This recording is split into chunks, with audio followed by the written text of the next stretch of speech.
नमस्कार मेरे प्यारे स्कूल साथियों, क्या हाल चाल आप सभी का। सब लोग राजी खुशी हैं। ठीक है, मजा आ रहा है पढ़ने में। पिछली क्लास में मैंने आपको बताया था किसके बारे में, संघवाद फेडरलिज्म के बारे में आपको बताया था। और उसके पहले हमने बेटा पढ़ चुके थे किसके बारे में, सत्ता की साझेदारी। आज का जो हमारा टॉपिक है वो उसका हम श्री गणेशाय नमः के साथ स्टार्ट करने वाले हैं। आज हम पढ़ेंगे लिंग, लैंगिक, धार्मिक और जातिगत भेदभाव। आज का जो हमारा टॉपिक है वो क्या है, इसको थोड़ा सा मैं पेन, हम्म, लैंगिक, धार्मिक और जातिगत। मतलब लिंग, धर्म और जाति, ये क्या होती हैं इसके भारत के समाज में, मतलब इनका सामाजिक और राजनैतिक स्थिति को जानेंगे। ये आपकी किताब है बेटा, लोकतंत्र राजनीति पार्ट 2। एमपी बोर्ड में भी यही चीजें हैं, सीबीएसई में भी यही चीजें हैं। सीबीएसई का अगर हिंदी माध्यम का बच्चा है तो इस क्लास को देख सकता है, और एमपी बोर्ड का जो हिंदी माध्यम का बच्चा है वो भी इस क्लास को देख सकता है। सारी चीजें इसमें दी हुई है। बशर्त उस किताब में और इस क्लास में अंतर यह है कि आपको उस किताब को एक बार सरसरी निगाहों से देख लेना है, पढ़ लेना है, और उसके बाद इस क्लास को देख लेना है। इसके बाद आपके सारे सवालों का जवाब होने वाला है। बच्चों, मेरे छोटे भाई बहनों, मेरे प्यारे स्कूल साथियों, सबसे पहले अपने दिमाग को थोड़ा सा सचेत करिए, जागरूक करिए, एनर्जेटिक बनाइए। कैसे एनर्जेटिक बनेगा सर? एनर्जेटिक ऐसे बनेगा कि आज कुछ आप ऐसा सीखने वाले हो जिसमें बहुत बार लोगों का इंटरेस्ट आता है, इंटरेस्ट नहीं भी आता। कुछ ऐसा सीखने वाले हो जो आप अपने आसपास देखते हो, आपको पता भी नहीं है कि आपके आसपास ये चीज चल रही है सब कुछ है। आपको पढ़ने में बड़ा मजा आने वाला है, ठीक है ना? लेकिन आप अनजान होते हैं क्योंकि उसकी आपको जानकारी नहीं है। हम इंट्रोडक्शन से शुरुआत करते हैं, परिचय से। हमारे किताब में, चूंकि मैं किताब को सामने इसलिए रखता हूं ताकि आपको किसी प्रकार की दिक्कत ना हो, है ना? और उसका मैंने सार आपकी किताब में बेटा पहला पृष्ठ दिया हुआ है जिसमें जाति, धर्म और लैंगिक मसले, हमारे आसपास जाति को लेकर, धर्म को लेकर, है ना, और लिंग के आधार पर मेल फीमेल, है ना, इसको लेकर कितने इश्यूज हैं, उसको लेकर हमारी ये जो किताब है वो क्या जानकारी देती है। इस किताब के अगर पहले पृष्ठ की बात करूं तो आपको कहता है कि यहां पर हम जितनी भी चीजें पढ़ने वाले हैं हमको पिछले अध्याय से जोड़कर पढ़ना होगा। और यहां पर जो लिखा है कि सामाजिक विविधता लोकतंत्र के लिए खतरा नहीं, राजनीति में सामाजिक असमानताओं की अभिव्यक्ति कोई असंभव बात नहीं, कई बार तो यह अभिव्यक्ति लोकतंत्र के लिए लाभकर भी होती है। देखो, आप सभी लोग जानते हैं कि हमारे आसपास पूरे भारत में विविधता है, डायवर्सिटी है। विविधता कई प्रकार की होती है बच्चों। आप अगर देखेंगे तो पेड़ पौधों में भी बहुत सारी डायवर्सिटी दिखती है, अलग अलग प्रकार के पेड़ पौधे होते हैं। जीव जंतुओं में भी आपको डायवर्सिटी दिखेगी। मानव में भी डायवर्सिटी दिखती है, कोई बहुत काला होता है, कोई बहुत गोरा होता है, कोई गेहुआ कलर का होता है, कोई ऊंचा होता है, कोई नीचा होता है ना, कोई विकलांग होता है। तो हम लोगों में भी बहुत सारी विविधताएं पाई जाती हैं। तो बात यहाँ पर हम थोड़ा सा सोशल साइंस में सिविक्स वाला पार्ट पढ़ रहे हैं, पॉलिटी राजनीति वाला पार्ट पढ़ रहे हैं, और उसमें भी लोकतंत्र को ध्यान में रखकर हम सारी चीजों को एक वन बाय वन पढ़ते जा रहे हैं, एक के बाद एक पढ़ते जा रहे हैं। तो उसी सिलसिले में आज का जो हमारा टॉपिक है उसमें लीड रोल, मतलब किसके इर्द गिर्द, डेमोक्रेसी के इर्द गिर्द, लोकतंत्र, है ना, ये लोकतंत्र हमारा मेन मुद्दा है। अब इस लोकतंत्र में हम किसको जोड़कर पढ़ेंगे? लोकतंत्र में जाति, धर्म और लिंग, इसको लेकर क्या असमानताएं हैं, क्या कमियां हैं, क्या खूबियां हैं। तो इस अध्याय में कहना चाह रहा है कि भारत विविधताओं वाला देश है, विविधताओं वाला देश है।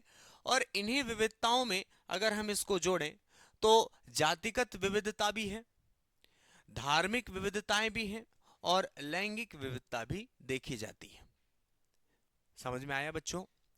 अब इसमें सवाल यह है कि सर, सबसे पहले हम लोकतंत्र में इसकी क्या स्थिति है इसको हम जानेंगे।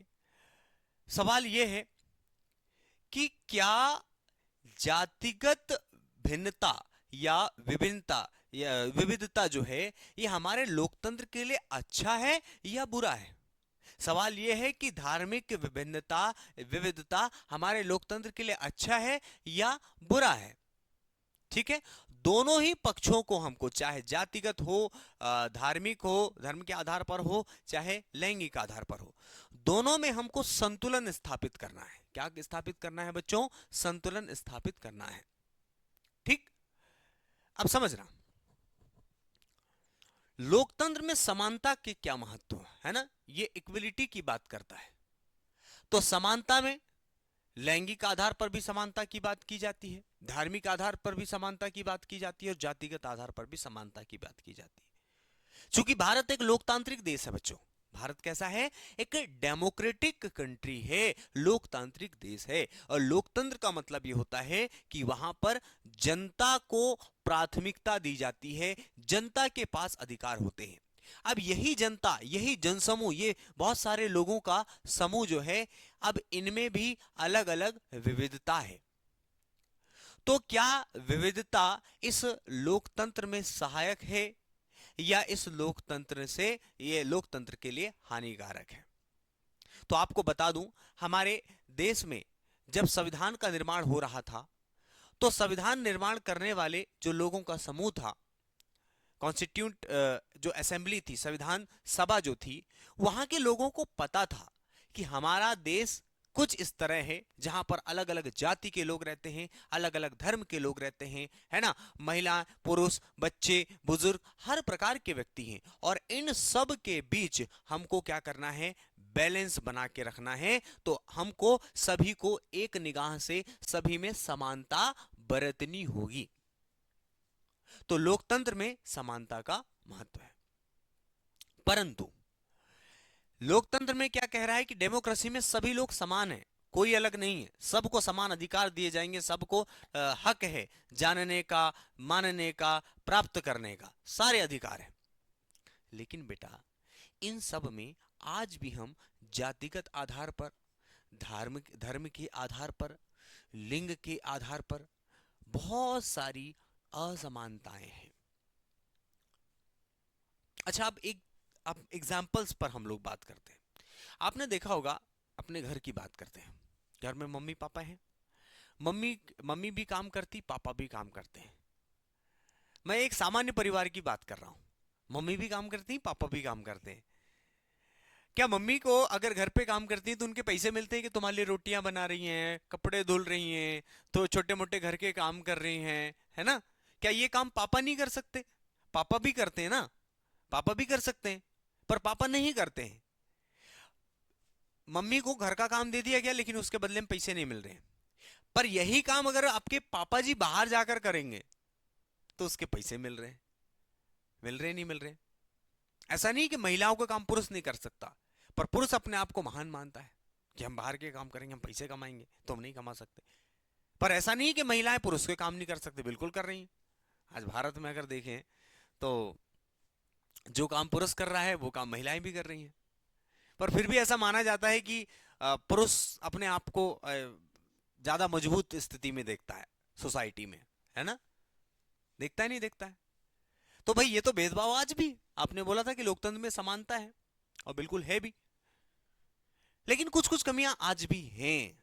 ये कमियां दिखाई पड़ती हैं धर्म के आधार पर। तुम इस धर्म को, कोई धर्म अपने आप को सर्वोच्च बताता है, कोई धर्म मतलब उससे कम आंका जाता है, फिर उससे छोटा, फिर उससे छोटा। जातियों में भी ऐसा ही, कुछ जातियां अपने आप को बड़ा बताती हैं, योग्य बताती हैं, उच्च बताती हैं, फिर उसके बाद में उससे छोटी जाति, फिर उससे जाति, फिर एक जाति ऐसी होती है जो सबसे निम्न स्तर पर देखी जाती है।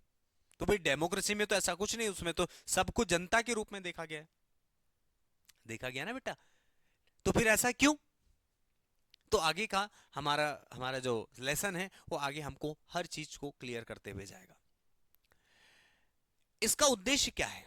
हमारे अध्याय का उद्देश्य यह है कि समाज में जो असमानताएं हैं, है ना, उनको समझना कि कहां कहां पर ये हम असमानता देखते हैं, और उसके समाधान को भी समझना कि इसका सबसे पहले कमियों को जानना है, और उसके साथ साथ हमको ये लेसन बताएगा कि इसका समाधान क्या है। ये केवल लेसन से सीखना नहीं है, बल्कि आपको अपने जीवन में भी इसको उतारना है। ठीक है बेटा, चलो अपन समझते हैं।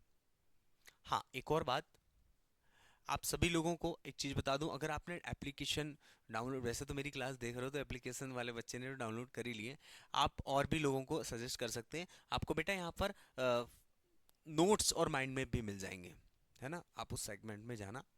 वैसे तो आप लोग को पता होगा एप्लीकेशन में, पर अगर जो बच्चा इस क्लास को यूट्यूब पर देख रहा है, तो यूट्यूब के बच्चे के लिए मैं कहना चाहूँगा कि बेटा अगर एप्लीकेशन डाउनलोड नहीं किया तो बिल्कुल करना। आपको बहुत शानदार नोट्स, माइंड मैप आपको स्कूल साथी के एप्लीकेशन में मिलने वाले हैं। ठीक है, चलो आगे बढ़ते हैं।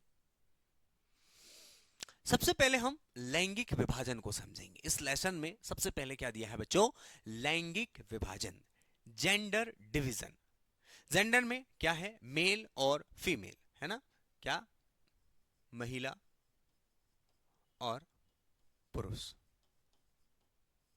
ठीक, ये महिला है, ये पुरुष है। ठीक है, महिला है और पुरुष है। अब इसका कैसे विभाजन होता है, कैसे हम इसकी असमानता देखते हैं, है ना? अब समझना, समाज में काम और भूमिकाओं का बंटवारा पुरुष और महिला के आधार पर किया गया है, कि अगर घर के काम है तो महिलाएं करेंगी, बाहर के काम है तो पुरुष करेंगे। ठीक, पर ऐसा नहीं कि महिला बाहर के काम नहीं कर सकती या पुरुष घर के काम नहीं कर सकता, पर बांट दिया गया है भैया। ठीक, यह प्राकृतिक नहीं बल्कि सामाजिक निर्माण, समाज ने, सोसाइटी ने यह तय कर लिया है।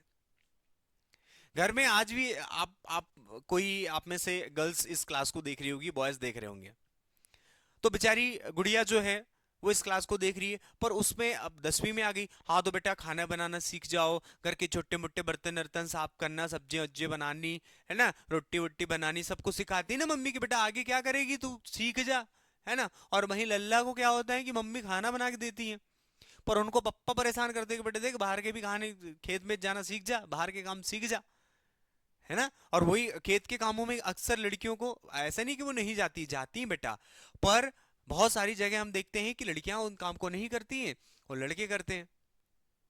पर ऐसा नहीं है कि दोनों दोनों काम नहीं कर सकते, बिल्कुल कर सकते हैं। तो फिर ऐसा क्यों हो रहा है? तो ये कमी है बेटा, ये क्या है? कमी है ना। ठीक है, लड़कियों और लड़कों को अलग भूमिका के लिए पाला जाता है।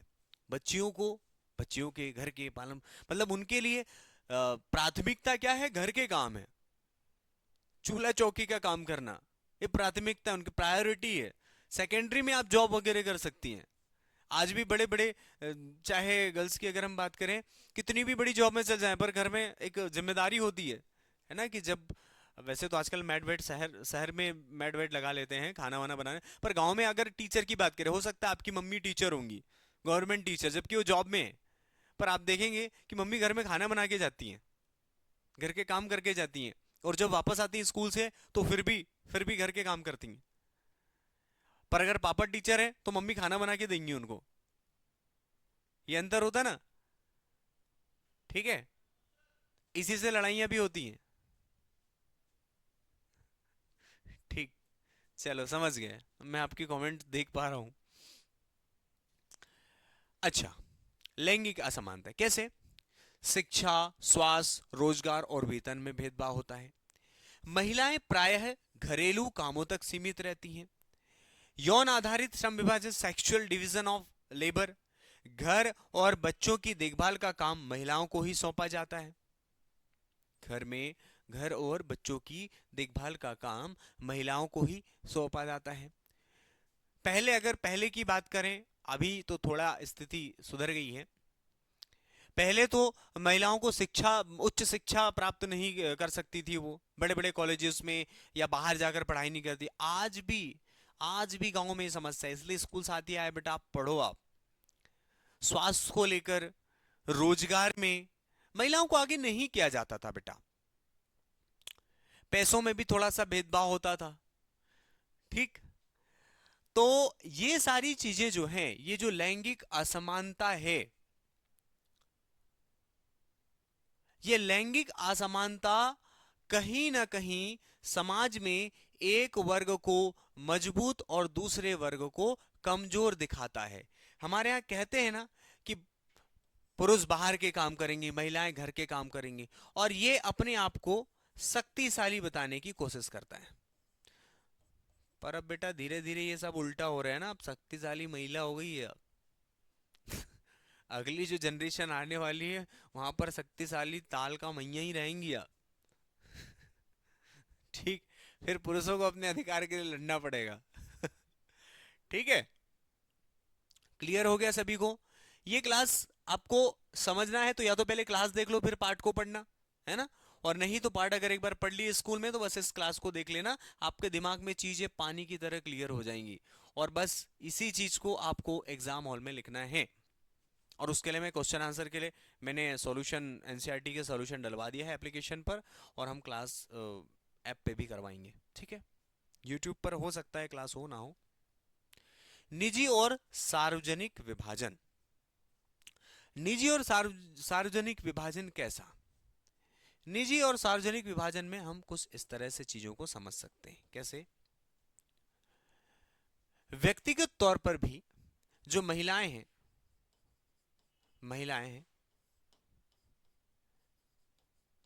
ये घर तक सीमित है, घर तक इनको सीमित रखा गया है। और अगर हम सार्वजनिक विभाजन की बात करें, तो पुरुषों की अपेक्षा महिलाओं को राजनीति, सेना या अन्य विभागों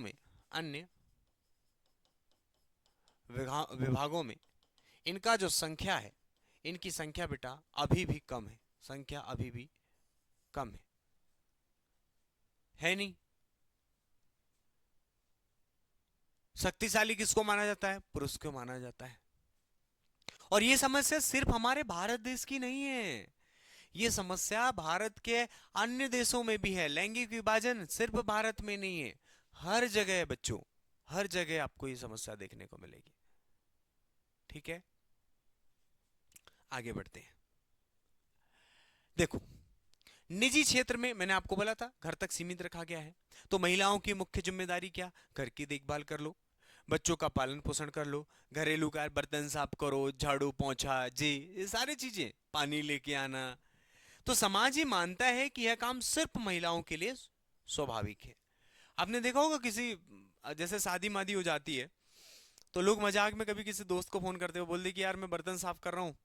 बोले अच्छा, अब बीवी तो उससे सारे काम करा रही है, झाड़ू पोछा, बेटा रुक जा, शादी के बाद तेरे को सब करना पड़ रहा है। ये शादी नहीं होती ना, तो जैसे अभी के समय में मतलब स्वाभाविक काम माना जाता है कि वो गर्ल्स करे। ठीक है। लेकिन अगर वो बॉयज करने लगता है, तो मजाकिया अंदाज में उसको क्या किया जाता है? नीचा दिखाया जाता है कि यार तुझे ये काम करने पड़ रहे हैं। मेरे ही घर पे बता दूं, कई बार मम्मी कहती कि जैसे अपन बोलते हैं यार मम्मी ये बना दो, बहन के साथ थोड़ी मोड़ी चुटमुट लड़ाई वड़ाई हो जाती है, हैं? तो वो क्या कहते हैं, रुक जा बेटा तेरी शादी होने दे ना, फिर क्या करेगा तू? पोंछा भी लगाएगा। एक मिनट बेटा।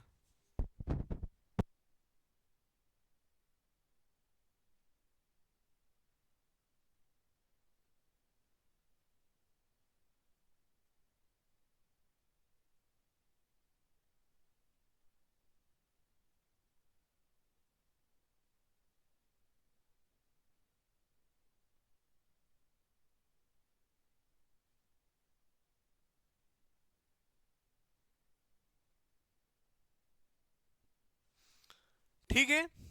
तो लड़ाई बड़ाई हो जाती, बेटा रुक जा, तेरी शादी होने दे, बीवी आएगी ना, तुझे ये सारे काम करने पड़ेंगे। अब मुझे भी लगता है हाँ यार, कि मुझे ये काम करना पड़ा, फिर मैं चिढ़ता हूँ ना, मैं तो ना करूँगा। पता नहीं भविष्य किसने देखा है। ठीक है, पर अच्छा है, दोनों को मिलकर काम करना चाहिए। बाहर के काम में भी वो तो मदद करती है ना, और आजकल की लड़कियां तो करती हैं।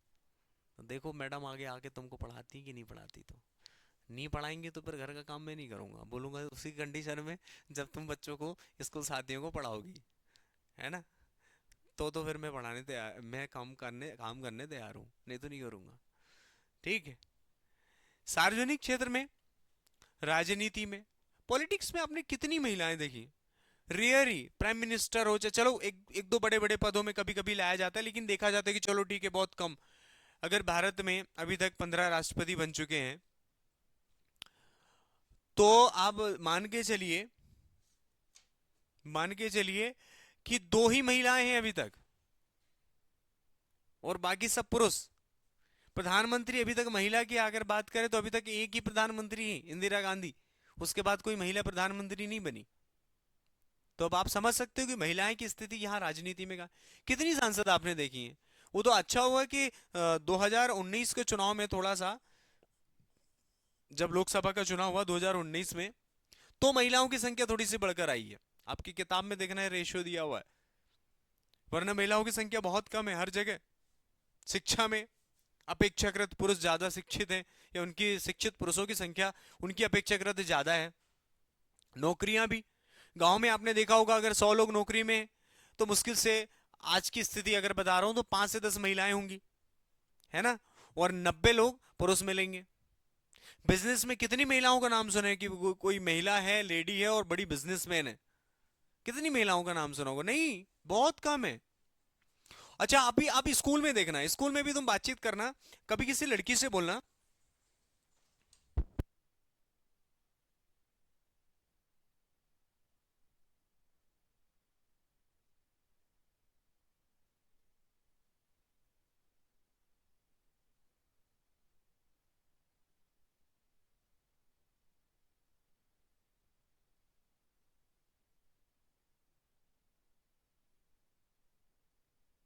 ठीक है।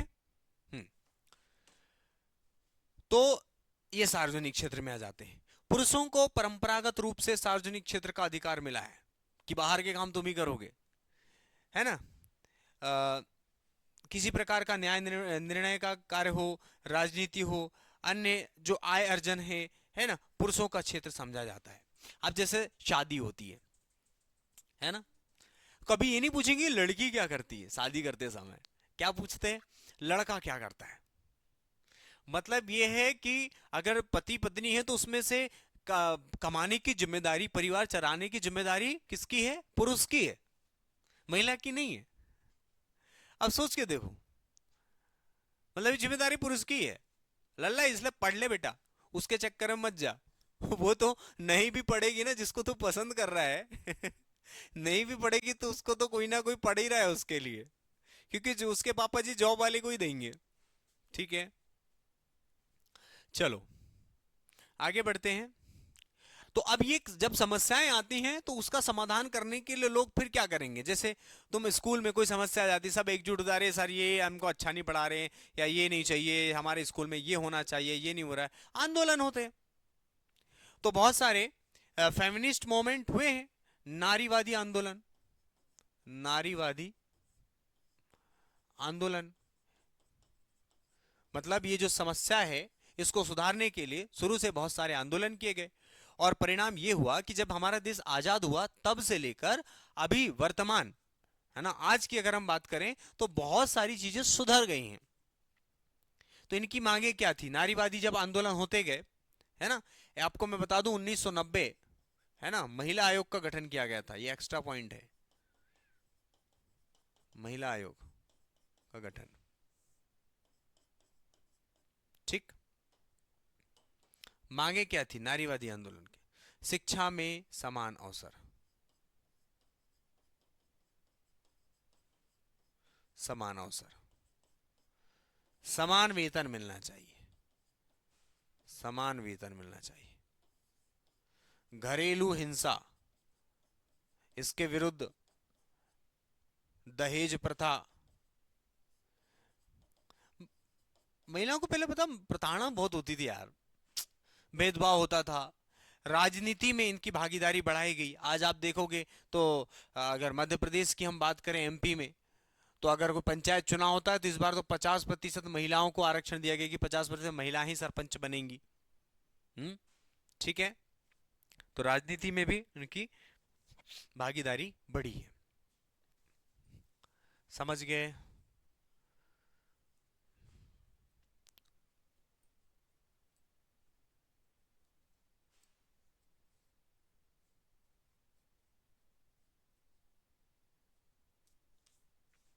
ठीक। नारीवादी आंदोलनों ने समाज और राजनीति को लैंगिक समानता की ओर बढ़ाया। किसकी ओर बढ़ाया? लैंगिक समानता की ओर बढ़ाया। अगला, श्रम के लैंगिक विभाजन, नारीवादी, पितृप्रधान, साक्षरता, लिंगानुपात। तो इसका एक क्या है, ये हिडन पॉइंट है कि इसमें आप जब एक किताब खोलोगे तो आपको मैं बता दूं,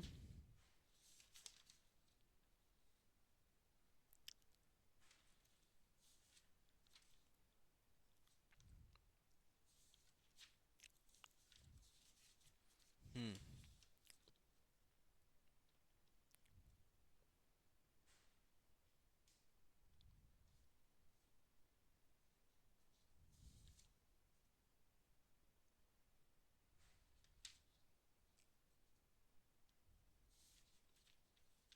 हम्म, ये किताब में दिया हुआ बेटा, ये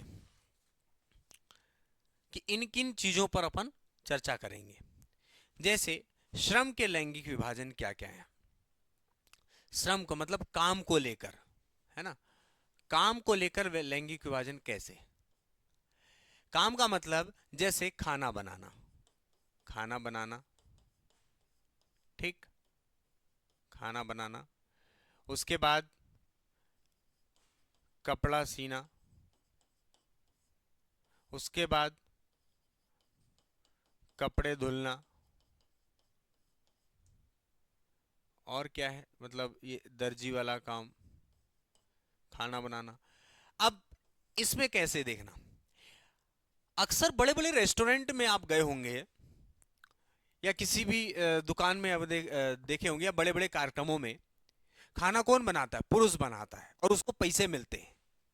अगर खाना बनाना, कपड़े धुलना, बर्तन साफ करने का काम, है ना, बड़े पैमाने पर कौन करता है? पुरुष करता है, और बदले में उसके क्या लेता है बेटा? पैसे लेता है।